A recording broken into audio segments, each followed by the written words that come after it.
మరి ఆ రోజు కేసీఆర్ గారే వేరు, రేవంత్ రెడ్డి గారే వేరు. వాళ్ళ దూరదర్శన్ రిపోర్టరు ఆడ టెలికాస్ట్ కవరేజ్ కోసం పోతే ఆయన చంపేసారు 2 లక్షలు. మరి ఆ రోజు కేసీఆర్ గారు ఎందుకు మాట్లాడలే, ఈ సంఘాలు ఎందుకు మాట్లాడలే, రేవంత్ రెడ్డి ఎందుకు మాట్లాడలే? అరే వరంగల్ సామా జగన్మోహన్ రెడ్డి మా కార్యకర్తను చంపేసారు, జాతీయ జెండా ఎగరేసి చంపేసారు, అప్పుడు ఎందుకు మాట్లాడలే? వీళ్ళు హౌస్లోని గౌడ్ చంపేసారు, అప్పుడు ఎందుకు మాట్లాడలే? రామన్న గోపన్న చంపేసారు, అప్పుడు ఎందుకు మాట్లాడలే? మీ కాంగ్రెస్ పార్టీ నాయకులను చంపేసారు చాలా మంది. శ్రీపాదరావు అజాత శత్రువు శ్రీపాదరావు గారిని చంపేస్తే వాళ్ళ కాంగ్రెస్ పార్టీ నాయకులను చంపేశారు. కేసీఆర్ గారు టీడీపీలో ఉన్నప్పుడు టీడీపీ నాయకులను చంపేశారు, అప్పుడు ఎందుకు మాట్లాడలే? కేసీఆర్ గారు ఎందుకు మాట్లాడలే? రేవంత్ రెడ్డి ఎందుకు మాట్లాడారు? పోటీ వరి మాట్లాడే ప్రయత్నం చేస్తున్నారు. కేంద్ర బలగాలను మైన్స్ పెట్టి ఇదే ములుగు ఫారెస్ట్ లో చంపడము వీళ్ళు సమర్థిస్తారా? ఇద్దరు నాకు సమర్థిస్తారా? చర్చలు జరిపే ప్రసక్తి లేదు.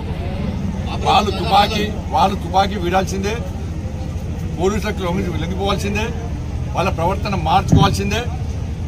అది నిషేధిత సంస్థ, ఆ సంస్థతో చర్చ జరిపే సందర్భమే రాదు. ఈ సంఘాల నాయకులు కూడా వాళ్ళు చేసినటువంటి అరాచకాలకు వీళ్ళు ఇందులో ఎందుకు స్పందించారో సమాజం. Thank you.